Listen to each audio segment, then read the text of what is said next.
अच्छा, टाइम खराब होने वाला पेपर ज़्यादा है। कुछ क्वेश्चंस तो ऐसे दिए जिनमें मतलब बच्चे को सोचना पड़ेगा। बहुत बहुत स्वागत सर। जिसके पेपर के हमारे कोटा के धुरंधर, शानदार जानदार ज़बरदस्त टीम, बहुत शानदार। तो सर सबसे पहले आपसे पूछना चाहूँगा कि पेपर कैसा रहा, क्या रहा, टफ रहा, आसान रहा, क्योंकि बच्चों के रुझान सारे यही कि टफ है। हाँ जी सर, लेंदी है, कैलकुलेटिव भी है। कैलकुलेटिव भी है और टफ भी है। हाँ, कैलकुलेटिव भी है और टफ भी है। कुछ क्वेश्चंस तो ऐसे दिए जिनमें मतलब बच्चे को सोचना पड़ेगा, बच्चे को सोचना पड़ेगा, मैथ्स करनी पड़ेगी। बिल्कुल तो मैथ्स। इस पेपर को सर अपन दो तरीके से मैं आपसे कंपेयर कराना चाहता हूँ। तो 3 मई से आप कंपेयर करें। दूसरा जो सबसे टफ पेपर आया था 2024 में आया था, 2024 में जो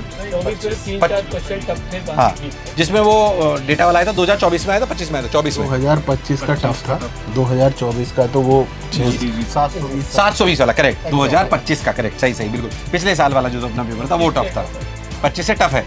पर वैसे 25 में कोई ऐसा सवाल आ गया था मेरे को, रेडियस ऑफ कर्वेचर वाला, जो बहुत ही एक दो ही थे टाइम खराब होने वाला, लेकिन इस पेपर में टाइम खराब होने वाला ज़्यादा कैलकुलेशन से। अच्छा, टाइम खराब होने वाला पेपर ज़्यादा है। तो अपन ये बोल सकते हैं कि ये पेपर क्या बना दो टफेस्ट पेपर में से एक है फिजिक्स में। अभी टफ तो है पेपर, और मेन जो समस्या होती है ना नीट के बच्चों को, वो ये होती है कि उनका कंसेप्चुअली हार्ड दे दे तो वो डील कर लेते हैं, पर अगर आप कैलकुलेटिव दे दोगे, सर ने बिल्कुल सही बात बोली है कि नीट के जो बच्चे होते हैं कंसेप्चुअली हार्ड दे दोगे तो रिलेट कर पाएंगे। मॉडल में भी कैलकुलेशन, अच्छा कैलकुलेशन क्या ही नहीं रहा, कैलकुलेशन है और बच्चे फंसेंगे उसमें।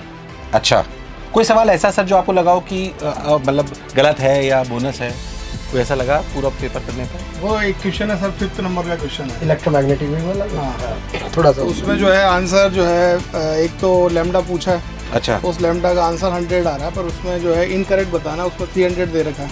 अच्छा, और जो है एक और जो क्वेश्चन है उसमें जो है एक इंडेक्स करेक्शन ही पूछ रखा है, एक्चुअली कहीं पढ़ाई नहीं है इंडेक्स करेक्शन। वो कई सारे आउट ऑफ सिलेबस है वो इंडेक्स करेक्शन है, index correction actually index correction तो बताते नहीं है क्लास में हम लोग। मतलब जो इंडेक्स करेक्शन है वो कई एक्सपेरिमेंट्स में हो सकता है।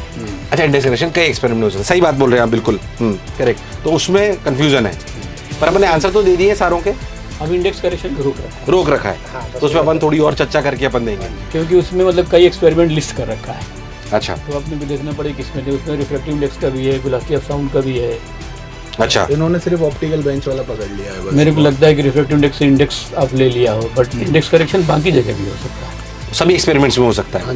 करेक्ट, बिल्कुल सही बात बोल रहे हैं सर। तो उन्होंने हो सकता है कि एक ही एक्सपेरिमेंट के रेफरेंस में ले लिया हो, बट वो तो सभी जगह हो सकता है। तो सर का बिल्कुल सोचना बिल्कुल सही है। तो फिजिक्स का पेपर टफ माना जा रहा है।